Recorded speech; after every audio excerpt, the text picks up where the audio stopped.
इस वीडियो में मैं गाइडेंस प्रोवाइड करूंगा उन स्टूडेंट्स को जो एमए इकोनॉमिक्स एंट्रेंस एग्जाम के लिए प्रिपेयर कर रहे हैं एंड इस वीडियो का पर्पस तुम्हें सब्जेक्ट नॉलेज देना नहीं है। सो इस वीडियो में मैं इकोनोमेट्रिक्स, स्टैट्स, मैथ्स इन सब के बारे में बात नहीं करूंगा। इस वीडियो में मैं तुमसे ये बात करूंगा that how to be mentally strong while you are taking your exam. तो सबसे पहले ये समझते हैं कि मेंटली स्ट्रांग होना जरूरी क्यों है। देखो, तुमने अपने सीनियर्स से बात करी होगी regarding this MA economics entrance exam, right? And तुम एटलीस्ट एक ना एक ऐसे पर्सन को जरूर जानते होंगे जो टोटली डिजर्व करता था किसी अच्छे इंस्टीट्यूट का MA economics entrance exam crack करना, बट उसका क्रैक नहीं हुआ। एंड जब तुम उस पर्सन से रीजन पूछते हो तो उसका रीजन ये होता है कि हमें क्वेश्चंस आते थे बट हम एग्जाम में उन क्वेश्चंस को सॉल्व नहीं कर पाए। वही सेम क्वेश्चंस जब हमने घर आके सॉल्व किए तो इजीली हो गए, या फिर हम एग्जाम में पैनिक हो गए, या फिर एग्जाम में हमारे आंसर्स मैच ही नहीं हुए, बहुत सारी सिली मिस्टेक्स हो गई। सो ये जो सारे के सारे रीजंस हैं ये कहीं ना कहीं रिलेटेड होते हैं कि तुम कितना मेंटली स्ट्रांग हो और तुमने एग्जाम में अपने माइंड को किस तरीके से मैनेज किया है। देखो, नॉलेज एक कंप्लीटली डिफरेंट चीज है। नॉलेज तुम्हें डेफिनेटली चाहिए अगर तुम्हें एग्जाम को क्रैक करना है, बट बहुत बार नॉलेज होने के बाद भी तुम एग्जाम को क्रैक नहीं कर पाते क्योंकि तुम उन 2 घंटों में अपना बेस्ट नहीं दे पाते, राइट? सो यही चीजें आज हम डिस्कस करने वाले हैं। इसके बहुत सारे फैक्टर्स होते हैं, मैं कुछ मेन फैक्टर्स इस वीडियो में डिस्कस करूंगा। ओके, सो जो पहला फैक्टर मैं डिस्कस करूंगा वो है कॉन्फिडेंस हिट्स। देखो, मैं समझाता हूं कि कॉन्फिडेंस हिट्स से मेरा क्या मतलब है। एंड इसके लिए ना एक सिनेरियो इमेजिन करो, एंड इसी सेम सिनेरियो को मैं काफी सारे एग्जांपल्स में यूज करूंगा। मान लो कि तुम एंट्रेंस एग्जाम दे रहे हो किसी भी एक अच्छे इंस्टीट्यूट का, एंड तुम स्टार्टिंग में कुछ क्वेश्चन सॉल्व कर रहे हो, एंड दूसरा या जो तीसरा क्वेश्चन है वो एक प्रोबेबिलिटी का क्वेश्चन है जो कि दिखने में ना बहुत ही ज्यादा सिंपल लग रहा है। एंड लेट्स से कि तुमने प्रोबेबिलिटी को बहुत ही ज्यादा अच्छे तरीके से प्रैक्टिस किया हुआ है, तुमने 500-700 क्वेश्चंस प्रैक्टिस किए हैं और तुम प्रोबेबिलिटी में काफी ज्यादा कॉन्फिडेंट हो। सो जब तुम उस क्वेश्चन को देखोगे तुम्हें लगेगा ये क्वेश्चन आसान है, तुमने काफी सारे सिमिलर क्वेश्चन सॉल्व किए हुए हैं और तुम उस क्वेश्चन को सॉल्व करना शुरू करोगे। अब देखो, जब तुम उस क्वेश्चन को सॉल्व कर रहे हो तो ऐसा हो सकता है कि जब तुमने उसको फर्स्ट अटेम्प्ट में सॉल्व किया तो जो तुम्हारा आंसर आया वो जो ऑप्शंस गिवन है उनसे मैच ना करे। ओके, अब अगर ऐसा कुछ सिनेरियो आ जाता है तो फिर तुम इस सिनेरियो में क्या करोगे? तुम उस क्वेश्चन को एक बार फिर से चेक करोगे और सॉल्व करने की कोशिश करोगे, क्योंकि तुम्हें लगेगा कि तुमने कहीं पे कुछ सिली मिस्टेक करी है और चेक करके तुम उस सिली मिस्टेक को पकड़ सकते हो, राइट? मान लो तुमने ये भी किया और स्टिल तुम्हारा सेम आंसर आया जो कि अब ऑप्शन से मैच नहीं हो रहा है। अब देखो, जो नेक्स्ट हाफ अ मिनट होगा ना वो काफी क्रूशियल होगा, क्योंकि तुम 2 बार क्वेश्चन को अटेम्प्ट कर चुके हो और ये सिचुएशन अब काफी ज्यादा डिफिकल्ट हो गई है। And next half a minute के अंदर अंदर तुम अपने माइंड के साथ कुछ ना कुछ कम्युनिकेशन एस्टैब्लिश जरूर करोगे, और वो कम्युनिकेशन ऐसा हो सकता है कि मैं तो प्रोबेबिलिटी में बहुत ज्यादा कॉन्फिडेंट था, अगर ये क्वेश्चन नहीं हो रहा तो मैं बाकी के क्वेश्चन कैसे करूंगा, राइट? अगर तुम इस तरीके की चीजों में आ गए तो इसको तुम बोलते हो एक कॉन्फिडेंस हिट। बेसिकली तुम्हारे माइंड ने यहाँ पे एक हिट ले लिया, राइट? जो कि एग्जाम हॉल के अंदर बिल्कुल भी अच्छी चीज नहीं है। इसको तुम दूसरे टर्म्स में नेगेटिव सेल्फ टॉक भी बोल सकते हो। देखो, बहुत सारे स्टूडेंट्स ना नेगेटिव सेल्फ टॉक करते हैं, राइट? बट प्रॉब्लम ये होती है कि वो रियलाइज नहीं करते कि वो नेगेटिव सेल्फ टॉक कर रहे हैं। सबसे पहले तो तुम्हें ये चेक करना है कि तुम नेगेटिव सेल्फ टॉक करते हो या फिर नहीं। देखो, बहुत सारे स्टूडेंट्स को ना आदत होती है, राइट?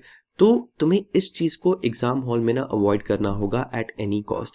सो अब एग्जाम से पहले तुम्हारे पास जितना भी टाइम है उसमें तुम्हें अपने आप को टेस्ट करके ये चेक करना है कि ऐसे कौन से ट्रिगर्स हैं जिसपे तुम नेगेटिव सेल्फ टॉक करते हो। तो जो मैंने तुम्हें एग्जाम्पल दिया ना वो बस एक ट्रिगर का एग्जाम्पल है कि तुम प्रोबेबिलिटी में कॉन्फिडेंट थे, तुमसे क्वेश्चन नहीं हुआ, तुमने एक और बार अटेम्प्ट किया फिर भी नहीं हुआ, तो ये अब एक ट्रिगर जनरेट हो गया।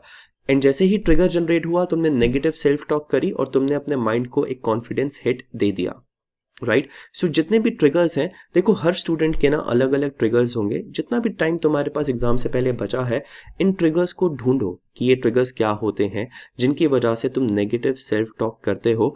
एंड इन जनरल भी प्रैक्टिस करो कि तुम नेगेटिव सेल्फ टॉक ना करो। एंड ये बहुत ही ज्यादा इंपॉर्टेंट है। देखो, क्या होगा अगर तुम नेगेटिव सेल्फ टॉक करोगे तो तुम्हारा माइंड एक कॉन्फिडेंस हिट ले लेगा। अब तुम इसको ऐसे समझो कि जो 2 घंटे का एग्जाम है ना वो है एक बॉक्सिंग मैच, राइट? और तुम हो रिंग में। अब बॉक्सिंग मैच में ना तुम बस एक लिमिटेड नंबर ऑफ पंचेस ही ले सकते हो, राइट। अगर तुमने ज़्यादा पंचेस ले लिए तो तुम्हारे लिए 2 घंटे सर्वाइव करना बहुत ही ज़्यादा मुश्किल हो जाएगा, और अगर तुम किसी तरीके से सर्वाइव कर भी गए तो वो तुम्हारा बेस्ट नहीं होगा। सेम चीज़ तुम्हें एग्जाम में करनी है। तुम्हें अपने माइंड को कॉन्फिडेंस हिट नहीं देना है। तुम्हारा माइंड 2 घंटे के एग्जाम में limited number of confidence hit ले सकता है। वैसे तो तुम ट्राई करो कि तुम उसको 0 कॉन्फिडेंस हिट दो, ठीक है, बट 0 कॉन्फिडेंस हिट अगर पॉसिबल नहीं हो पा रहा है तो एटलीस्ट इतना तो ट्राई करो कि जो कॉन्फिडेंस हिट्स हैं वो लिमिटेड हो, ठीक है। इन चीज़ों से थोड़ा सा दूर रहो। स्पेशली जो तुम्हारे एग्जाम के फर्स्ट 30 to 40 मिनट्स होते हैं ना, उसमें तो बहुत ही ज़्यादा अच्छे से ट्राई करना कि नेगेटिव सेल्फ टॉक बिल्कुल नहीं करनी है और माइंड को कोई भी कॉन्फिडेंस हिट नहीं देना है। बिकॉज जो स्टार्टिंग के 30-40 मिनट्स होते हैं ना एग्जाम में, वो बहुत ज़्यादा इंपॉर्टेंट होते हैं। तुम्हें अपना फ्लो बनाना होता है वहाँ पे, और तुम्हें इन सारी की सारी नेगेटिव थॉट्स से दूर रहना होता है। सो वंस अगेन तुम्हें इस चीज़ को बहुत ही ज़्यादा प्रैक्टिस करना पड़ेगा अपने फाइनल एग्जाम पेपर से पहले कि नेगेटिव सेल्फ टॉक हर कंडीशन पे अवॉइड होनी चाहिए। अवॉइड नहीं कर सकते तो एटलीस्ट उसको मिनिमाइज करो और ट्राई करो कि फर्स्ट 30 to 40 मिनट्स में तो कंप्लीटली अवॉइड कर ही पाओ, ओके। इसको करने के लिए तुम ट्रिगर्स को ढूंढो कि ऐसे कौन से ट्रिगर्स होते हैं जहां पे तुम्हारा कॉन्फिडेंस एकदम डाउन चला जाता है, और उन ट्रिगर्स का एग्जाम में ध्यान रखना, ओके। सो ये था कॉन्फिडेंस हिट्स के बारे में बात। तुम इसको मैनेज कर लोगे तो तुम 2 घंटे एफिशिएंटली अपने माइंड को यूटिलाइज कर पाओगे। एंड अगर एक बार तुम कॉन्फिडेंट रहोगे और तुम्हारा माइंड एफिशिएंटली वर्क कर रहा होगा तो ट्रस्ट मी, जो क्वेश्चन स्टार्टिंग में नहीं हुए ना, तुम उनको एंड में आके करोगे तो वो हो जाएंगे। तुम्हें पता चल जाएगा कि तुमने कहीं ना कहीं पे कुछ सिली मिस्टेक करी थी और वो बाद में मिल जाएगा, ठीक है। तो ये हो गया पहला पॉइंट। अब मैं तुम्हें थोड़ी से और पॉइंट समझाता हूँ कि तुम इन चीज़ों को मैनेज कैसे कर सकते हो। सो नेगेटिव सेल्फ टॉक को मैनेज करने के लिए तुम्हें सबसे पहले मैनेज करना पड़ेगा अपनी एक्सपेक्टेशंस को। अब इसका भी मैं तुम्हें एग्जांपल देता हूँ। देखो, जब तुम एंट्रेंस एग्जाम के लिए प्रिपेयर कर रहे होते हो, जो तुम्हें पूरा 1 साल मिलता है प्रिपरेशन के लिए, उस प्रिपरेशन टाइम में तुम अपनी एक्सपेक्टेशंस को जितना मर्जी चाहे उतना हाई रख सकते हो। तुम अपनी स्टडी स्ट्रैटेजीज ऐसे बना सकते हो कि तुम्हें एंट्रेंस एग्जाम को टॉप करना है या फिर टॉप 5 में आना है, फर्क नहीं पड़ता उस टाइम पे, राइट, क्योंकि अभी तुम सिर्फ प्रिपेयर कर रहे हो। लेकिन जब तुम एंट्रेंस एग्जाम लिख रहे हो, उन 2 घंटों में तुम्हारी एक्सपेक्टेशंस ना 0 होनी चाहिए, ठीक है। सो एंट्रेंस एग्जाम की प्रिपरेशन करते वक्त जो एक्सपेक्टेशंस रखनी है रखो, लेकिन जब तुम एग्जाम हॉल को एंटर कर रहे हो तो एंटर करने से पहले अपनी सारी एक्सपेक्टेशंस को ना किल कर देना, ओके। मैं तुम्हें एग्जांपल देता हूँ कि किस तरीके की एक्सपेक्टेशंस तुम लोग रखते हो, और वो अच्छी चीज़ नहीं है। बहुत सारे लोग ये करेंगे कि वो एंट्रेंस एग्जाम के लिए प्रिपेयर करते हैं, वो पास के पेपर्स को एनालाइज करके ना एक पैटर्न निकालने की कोशिश करेंगे कि ये क्वेश्चंस इतने मार्क्स का आता है, प्रोबेबिलिटी के इतने क्वेश्चंस हैं, इस टॉपिक के इतने क्वेश्चंस हैं, एंड वो इसी पैटर्न की एक्सपेक्टेशन के साथ पेपर में एंटर होते हैं। देखो, ये बहुत ही ज़्यादा गलत चीज़ है। पेपर का पैटर्न ना कभी भी चेंज हो सकता है, उसको तुम प्रेडिक्ट करने की कोशिश मत करो। अगर तुम पैटर्न को प्रेडिक्ट करके एग्जाम हॉल में एंटर कर रहे हो तो सोचो क्या होगा।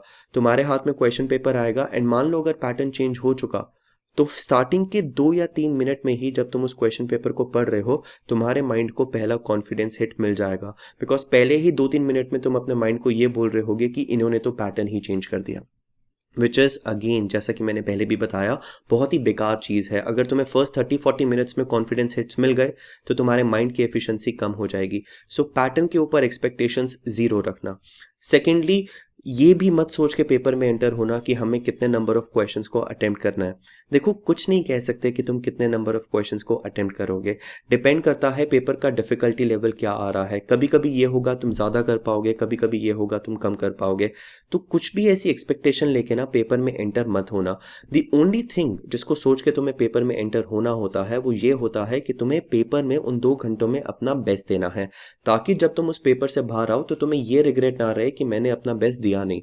अब वो बेस्ट क्या होगा वो उसी 2 घंटे में डिसाइड होगा, depending on the difficulty level of the paper, ठीक है। सो एक्सपेक्टेशंस को चेक में रखो, बिकॉज अगर एक्सपेक्टेशंस तुम्हारी बहुत ज़्यादा बढ़ेंगी तो चांसेस ज़्यादा रहेंगे कि तुम नेगेटिव सेल्फ टॉक में आओगे और तुम्हारे माइंड को कॉन्फिडेंस हिट्स मिलेंगे। अब जो नेक्स्ट चीज़ मैं तुमसे डिस्कस करूंगा वो ये है कि तुम्हें एग्जाम के अंदर ना अपनी ईगो को मैनेज करना होता है।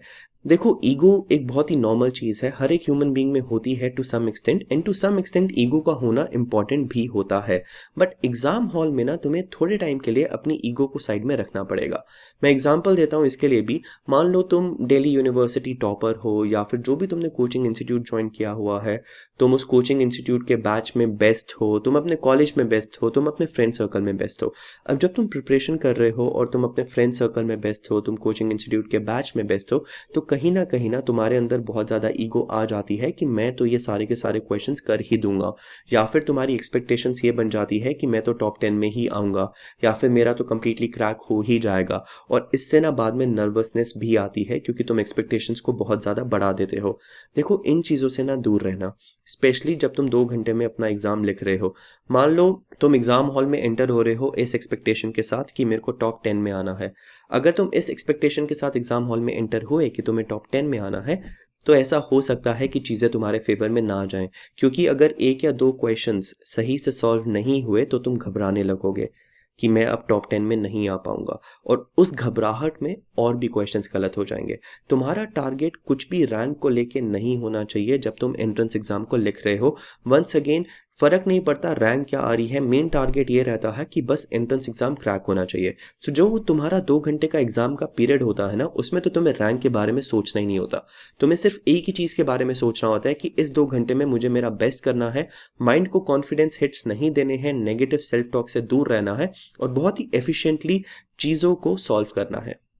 ठीक है। अब एक और चीज़ जो मैंने देखा है कि स्टूडेंट्स करते हैं, उसको भी तुम ईगो से ही रिलेट कर सकते हो। तुमने एक टॉपिक के बहुत सारे क्वेश्चंस को प्रैक्टिस किया, उस टॉपिक में से बहुत ही ज़्यादा सिंपल सा क्वेश्चन आया और वो एग्जाम में सॉल्व नहीं हुआ तुमसे। ठीक है। अब स्टूडेंट्स क्या करते हैं, वो इस चीज़ को ना अपनी ईगो पे ले लेते हैं कि ये क्वेश्चन हमसे सॉल्व कैसे नहीं हो रहा, हमने तो प्रोबेबिलिटी बहुत प्रैक्टिस किया था, हमें तो ये क्वेश्चन सॉल्व करना ही है, हमसे तो ये क्वेश्चन सॉल्व होना ही चाहिए, हम तो हमारे फ्रेंड्स की भी मदद करते थे प्रोबेबिलिटी क्वेश्चन में। देखो, ईगो पे बात बिल्कुल मत लेना। एग्जाम में अगर क्वेश्चन सॉल्व नहीं हो रहा है तो कोई बात नहीं, मैं तुम्हें बताता हूँ कि तुम इसको मैनेज कैसे कर सकते हो। इस चीज़ को अभी से मान लो कि नो मैटर तुम कितने स्मार्ट हो, एग्जाम में कुछ ऐसे क्वेश्चंस होंगे जिनको तुम्हें देख के लगेगा कि ये क्वेश्चन तो बहुत सिंपल है और तुमसे सॉल्व नहीं होगा। देखो, यही ट्रुथ है, इसको जितनी जल्दी एक्सेप्ट कर लोगे उतना ज़्यादा तुम्हारे लिए अच्छा रहेगा। अपने आप को मेंटली प्रिपेयर कर लो इस चीज़ के लिए कि एग्जाम में ना बहुत ज़्यादा प्रेशर होता है, राइट। तो बहुत बार ऐसी चीज़ें हो जाती हैं कि तुम्हें टॉपिक आता होता है बट क्वेश्चन सॉल्व नहीं होता है।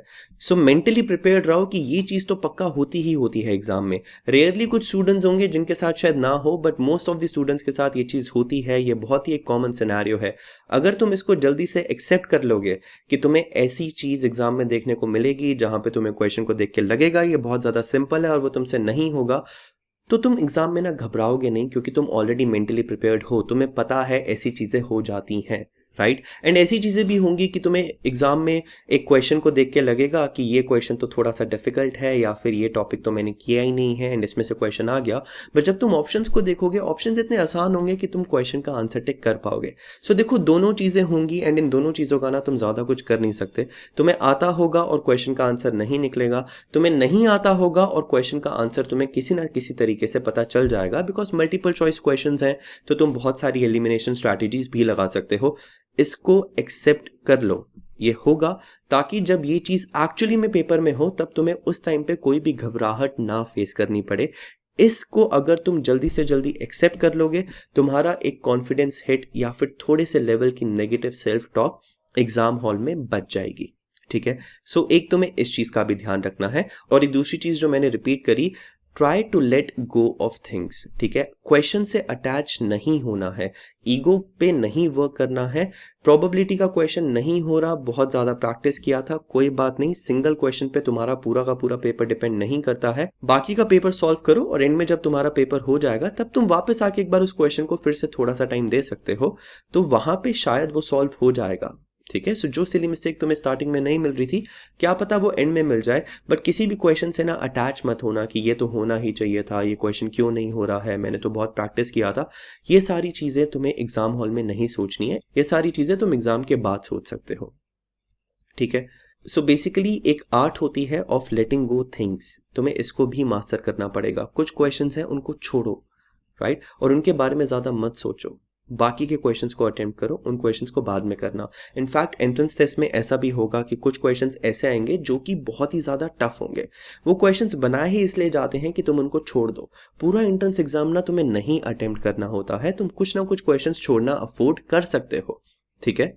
तो आर्ट ऑफ सिलेक्टिंग क्वेश्चंस भी एक चीज़ होती है। देखो, अगर तुम्हें लग रहा है एक क्वेश्चन बहुत ही ज़्यादा डिफिकल्ट है, या फिर तुम्हें कॉन्सेप्ट आता है और तुम्हें पता है कि इसको सॉल्व करने में बहुत ज़्यादा टाइम जाएगा बिकॉज बहुत ज़्यादा इक्वेशंस को सिंप्लीफाई करना है, छोड़ दो। टाइम देखो, क्वेश्चन की वर्थ देखो, इन क्वेश्चंस में तुम बाद में आ सकते हो। So try to let go of things, किसी भी क्वेश्चन से अटैच नहीं होना, क्वेश्चंस को अच्छे से सिलेक्ट करो एंड ईगो पे बात बिल्कुल मत लो अगर क्वेश्चन सॉल्व नहीं हो रहे हैं तो भी। अब जो नेक्स्ट चीज़ मैं तुमसे डिस्कस करूंगा वो है ओवर थिंकिंग।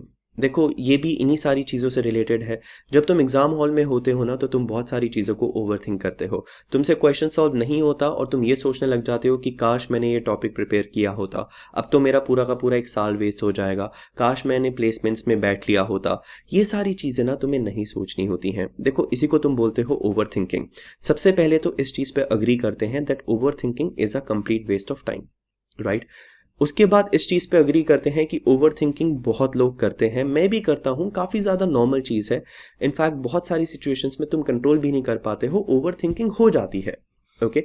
लेकिन तुम्हें एग्जाम हॉल में ना ओवर थिंकिंग को मैनेज करना सीखना पड़ेगा। अब देखो, ओवर थिंकिंग को तुम कैसे मैनेज करोगे? जब भी तुम्हें लगे कि तुम ओवर थिंक कर रहे हो किसी सिनेरियो को, राइट, तो उस थॉट को ना किल करने की कोशिश मत करना।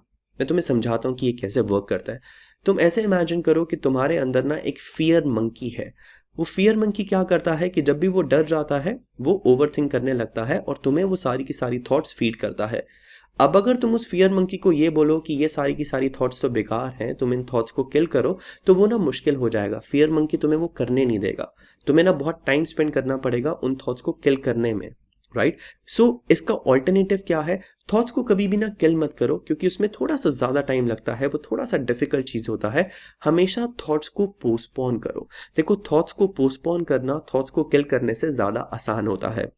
तुम ये मान के चलो कि जो फियर मंकी है, तुम उससे ऐसे कम्युनिकेट कर रहे हो कि I acknowledge the thought, but इस थॉट को हम इवनिंग में सोच सकते हैं या फिर आफ्टर दिस एग्जाम सोच सकते हैं। अगर तुम्हें एग्जाम में बैठ के ये लग रहा है कि मैंने ये टॉपिक नहीं पढ़ा, इस टॉपिक में से 5 क्वेश्चन है, मेरे फ्रेंड ने कहा था मुझे पढ़ लेना चाहिए और मैंने पता नहीं क्यों नहीं पढ़ा, या फिर मैं इस साल क्या करूंगा अगर मेरा पेपर क्रैक नहीं हुआ, क्योंकि तुम्हें बहुत डर लग रहा है।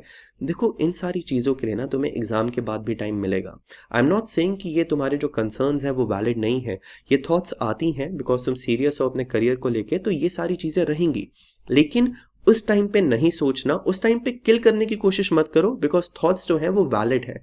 द पॉइंट इज कि थॉट्स वैलिड जरूर हैं, लेकिन एग्जाम हॉल के अंदर बैठ के इन थॉट्स के बारे में सोचना वो चीज अच्छी बात नहीं है। तो तुम फियर मंकी को टैकल कैसे कर सकते हो कि जब भी तुम्हें लग रहा है कि तुम एक ओवर थिंकिंग लूप में फंस रहे हो और तुम्हारे कुछ सेकेंड्स या तुम्हारे कुछ मिनट्स वेस्ट हो रहे हैं, you have to establish a communication with yourself कि तुम इन थॉट्स को पोस्टपोन कर रहे हो। एंड तुम ऐसा सोच सकते हो कि ठीक है, दैट्स अ जेन्युइन कंसर्न, अभी टाइम नहीं है, इसको मैं एग्जाम के बाद डिस्कस कर लूंगा अपने किसी फ्रेंड से। या फिर अगर तुम्हें बहुत ही ज़्यादा नेचुरली अपने साथ कम्युनिकेट करना है तो तुम एक पर्टिकुलर टाइम फ्रेम में भी कम्युनिकेट कर सकते हो। ये चीज़ें वर्क करती हैं। For example, you could be like कि 5 PM my parents will come home, मैं उनके साथ ये फैक्टर डिस्कस कर लूंगा, अभी ये टाइम नहीं है। या फिर एग्जाम के बाद I just call my friends, I go out with them, मैं वहाँ पे उनसे डिस्कस कर लूंगा।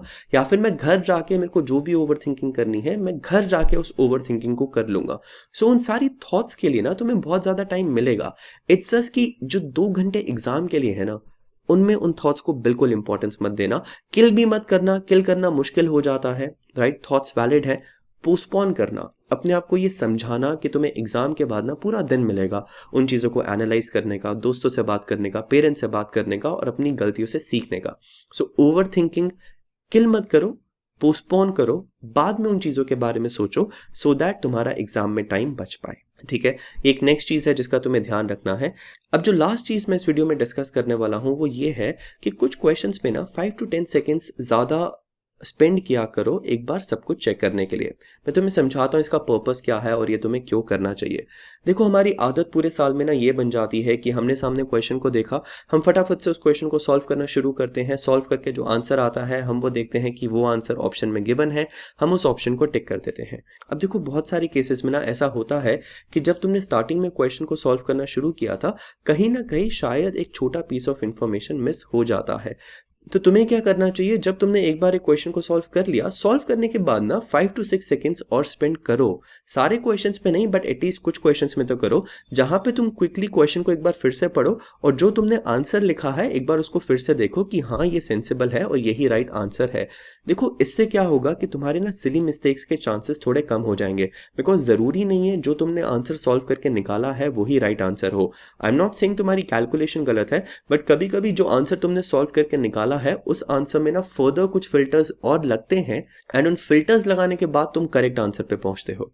अब इस पॉइंट को ना मैं एक एग्जांपल के थ्रू तुम्हें समझा देता हूं, क्योंकि ऐसे ये पॉइंट कम्युनिकेट करना थोड़ा सा शायद डिफिकल्ट हो रहा है। सो इस पॉइंट को समझने के लिए ना तुम इस क्वेश्चन पे फोकस करो। ये जो क्वेश्चन नंबर 15 है ये JNU SIS पेपर का है।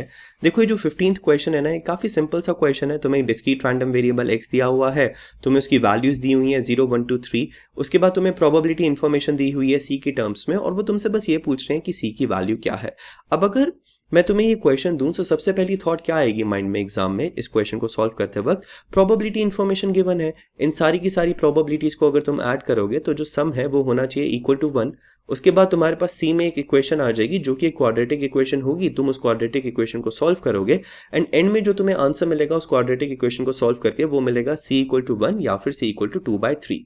अब बहुत सारे स्टूडेंट्स ना यहाँ पे क्या करते हैं, बिकॉज उन्होंने क्वेश्चन को सॉल्व कर लिया, आंसर आ गया c equal to 1 and c equal to 2/3। अब एग्जाम में तुम रहते हो इतने ज्यादा रश में कि तुम्हें a ऑप्शन दिख गया c equal to 1 and c equal to 2/3 और तुम फटाफट से a ऑप्शन को टिक कर दोगे। ठीक है, अब देखो, अगर तुमने a ऑप्शन को टिक कर दिया ना तो यहाँ पे एक मिस्टेक हो जाएगी। रीजन बीइंग, जो c इक्वल टू 1 है ना वो एक्चुअली में वैलिड है ही नहीं, क्योंकि अगर तुम c इक्वल टू 1 को यहाँ पे वापस पुट करके देखो तो तुम्हारी ये जो प्रोबेबिलिटी है दैट x इक्वल टू 1 ये नेगेटिव बन जाएगा, ये हो जाएगा 2 - 3 which is going to be -1। So तुम्हें एक्चुअली c इक्वल टू 1 को डिस्कार्ड करना होता है और जो राइट आंसर बन जाता है वो बन जाता है c इक्वल टू 2/3। अब देखो, ये बस एक छोटा सा एग्जाम्पल है, आई एम नॉट सेइंग कि सारे स्टूडेंट्स ये मिस्टेक करेंगे, बट एग्जाम में ना कभी कभी ऐसे क्वेश्चन आते हैं कि तुम पढ़ते हो, तुम्हें ऑलरेडी पता होता है कि क्वेश्चन को सॉल्व करने की अप्रोच क्या है, तुम उस अप्रोच के साथ शुरू करते हो, क्वेश्चन को सॉल्व करते हो और फटाफट आंसर को टिक कर देते हो। माय पॉइंट इज कि तुम कुछ कुछ क्वेश्चंस में राइट ट्राई करो कि तुम 5 to 10 seconds extra low, answer को सॉल्व कर लो, राइट उसके बाद एक बार क्वेश्चन को फटाफट से फिर से पढ़ो और एक बार जो तुमने आंसर को सॉल्व किया है उसको फिर से देखो, क्योंकि बहुत सारे केसेस में क्या होगा कि शायद अगर तुमने कोई ऐसी छोटी सी सिली मिस्टेक की है तो तुम वो सिली मिस्टेक पकड़ पाओगे। ठीक है, सो बेसिकली ये बस एक एक्यूरेसी के लिए फैक्टर है कि 5-7 सेकंड्स ज़्यादा दोगे एक बार चीज़ों के ऊपर रिफ्लेक्ट करने के लिए तो शायद कहीं ना कहीं पे तुम्हें कोई ना कोई मिस्टेक मिल जाए जो तुमने स्टार्टिंग में ध्यान नहीं दिया था उस पर्टिकुलर पॉइंट पे जो क्वेश्चन में गिवन था, बाद में तुम्हें दिखे और तुम अपना आंसर करेक्ट कर पाओ। सो ट्राई करना, ज़रूरी नहीं है सारे क्वेश्चंस पे करना है, कुछ क्वेश्चंस बहुत ही स्ट्रेट फॉरवर्ड होंगे, कुछ क्वेश्चंस थ्योरी क्वेश्चंस भी हो सकते हैं, बट ट्राई करना कि आंसर्स पे ना 5 to 10 सेकेंड्स तुम रिफ्लेक्ट करना, क्योंकि एक बार रिफ्लेक्ट करोगे तो शायद कुछ ना कुछ सिली मिस्टेक तुम्हें वहां से पता चल जाए। ठीक है, सो आई गेस ये थी मेरी साइड से कुछ टिप्स रिगार्डिंग क्या क्या चीज़ें तुम एग्जाम में कर सकते हो, क्या क्या चीज़ें तुम्हें एग्जाम में नहीं करनी है। आई होप इन टिप्स से तुम्हें कुछ सीखने को मिले और तुम अपने एंट्रेंस एग्जाम से पहले इन टिप्स को प्रैक्टिस करो, and I wish you all the very best for your MA economics entrance exam. And अगर एंट्रेंस एग्जाम के टाइम पे इनमें से कोई टिप तुम्हें हेल्पफुल लगे जिसको तुम यूटिलाइज करो बहुत अच्छे से while taking your entrance exam, I would be really happy अगर तुम मुझे मैसेज करके बताओ कि ऐसी कौन सी टिप है जो तुम्हारे केस में वर्क करी थी। Okay, so that's it for this video and once again all the best for your exam.